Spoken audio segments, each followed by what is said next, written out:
O Fórum Municipal de Cultura de Teresópolis, órgão permanente de caráter consultivo e propositivo, vinculado ao Conselho Municipal de Cultura, como disposto neste decreto, representa democraticamente a sociedade civil e é composto por pessoas físicas e jurídicas que atuem no âmbito da cultura e das artes. Sua atuação está acima de distinções religiosas, étnicas, ideológicas ou político-partidárias. É aberto à cooperação com órgãos governamentais, nacionais e internacionais para a consecução de seus objetivos e tem por atribuições e competências. Bom, a lógica que tem norteado os grandes eventos em Teresópolis.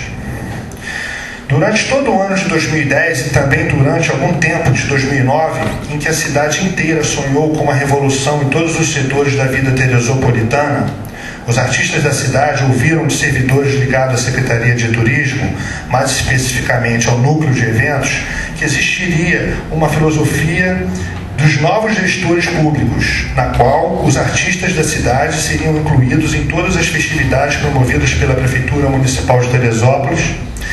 Dispomos destas declarações gravadas em vídeo dos jornais da Diário TV e em programas que se destinam exclusivamente à cultura da cidade. Entretanto, quando nas edições FEPORT 2009 e 2010, nenhum artista da cidade de Teresópolis teve a honra de ser convidado para trabalhar neste concorrido evento. Embora espaços tenham sido abertos para o artista local em eventos como Terebossa, Forrosópolis, Festival de Culturas Populares e Aniversário da Cidade, o processo de pagamento por esses trabalhos tem ultrapassado 2 meses. O mesmo tratamento não é dispensado aos artistas dito famosos consagrados pela mídia. A esses é pago antecipadamente 50% de seu cachê e o restante antes de subir no palco. Perguntas que não querem calar. Por que o critério com os artistas da cidade é diferente? Por que há um mecanismo de pagamento para um e outro mecanismo para outro? A resposta correta inclui a palavra contrato, coisa que os artistas locais não fazem. Será que há alguma restrição legal que impeça os artistas locais terem seus direitos de trabalho assegurados através de contratos? Outra questão relevante é o valor. É óbvio, até para o artista mais desinformado, que nenhum artista da nossa cidade pode ter um cachê que se equipare como recebido por um artista de renome nacional, consagrado pela mídia e pelo mercado consumidor. Não é esta questão que estamos trazendo à baila. Porém, parece-me assintosamente desigual pagar aos artistas consagrados quantias que ultrapassam, na maioria dos casos, 50 vezes o valor despendido para um artista local.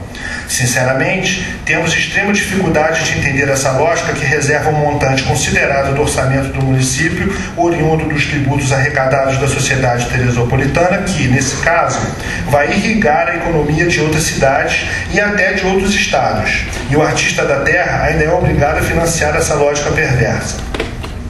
Como mencionamos, a realização da FEPORT 2010 confirmou a orientação do ano anterior, contratou a peso de ouro e, mais uma vez, o artista local foi excluído da programação, foi preterido de ter trabalho e renda. Estimativas apontam que a FEPORT 2010 tenha custado cerca de R$500 mil, suposições, pois os números exatos e oficiais ainda não foram publicados.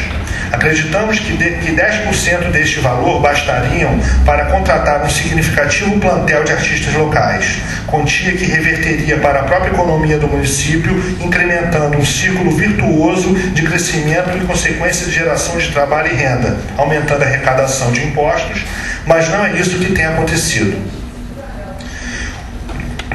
Um dos argumentos que usam para justificar a não contratação de artistas locais seria a negativa dos artistas de fora de não admitirem compartilhar o palco. Podem até entender essa restrição devido a alegações de cunho técnico. Porém, a construção de um palco só para artistas locais não traria gastos excessivos. Bastaria haver uma paridade nas contratações, o que naturalmente diminuiria a participação de artistas externos, diminuindo os gastos. É importante ressaltar que em nossa primeira Conferência Municipal de Cultura, realizada em setembro de 2009 na Casa de Cultura de Teresópolis, foram destacadas 15 diretrizes que pautarão a construção do Plano Municipal de Cultura, dentre os quais a que prevê a contemplação do mínimo de 50% de participação dos artistas locais nas agendas culturais da cidade. Diretriz também incluída na segunda Conferência Nacional de Cultura. O Fórum Municipal de Cultura, entidade que abriga e representa quase 200 de artistas e agentes do meio cultural, através desta, externa sua preocupação com os problemas aqui listados. Porém, dá um voto de confiança à atual gestão municipal na esperança que haja uma inversão na pauta dessas questões, onde a cultura local seja verdadeiramente valorizada e o diálogo e a transparência nas ações passem a nortear uma política pública para a cultura de nossa cidade. Fórum Municipal de Cultura de Teresópolis.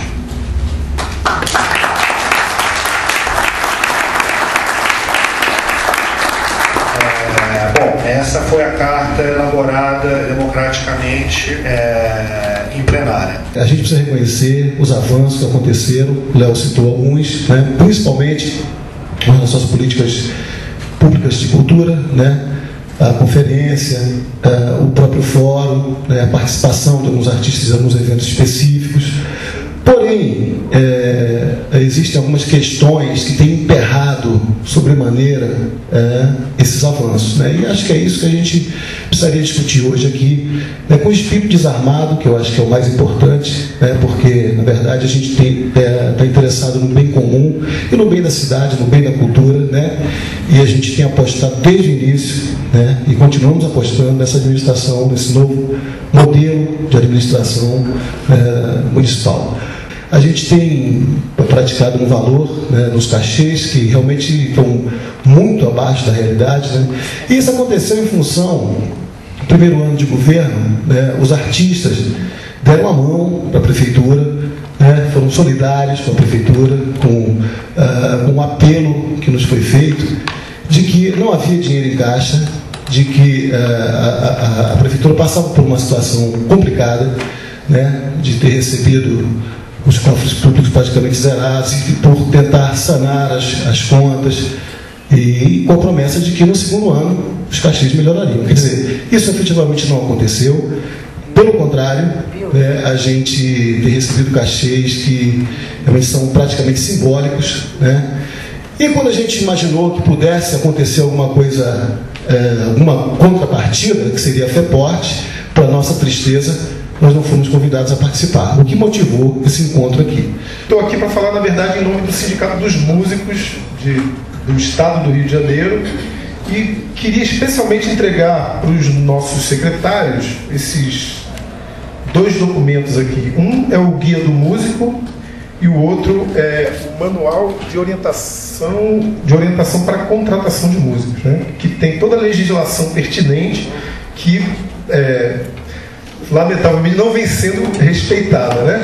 A minha intervenção, Alexandre, na verdade, é pedir que o planejamento e o governo esclareça, por exemplo, a questão da lona cultural. Em que pé que está a questão da lona cultural e se a gente tem a perspectiva de ainda esse ano a lona efetivamente ser implementada no nosso município. Porque eu acho que todos aqui acompanharam esse processo da conquista da emenda, né? O recurso foi liberado, então a gente está ansioso para ver acontecer.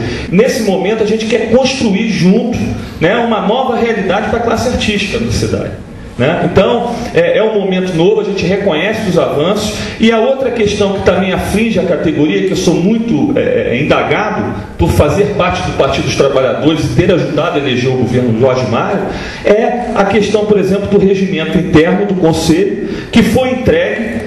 A última informação que nós temos é que está na Procuradoria, né, e não avança. Então, o objetivo hoje é a gente dialogar, é a gente tentar construir e afastar esses problemas que vêm acontecendo.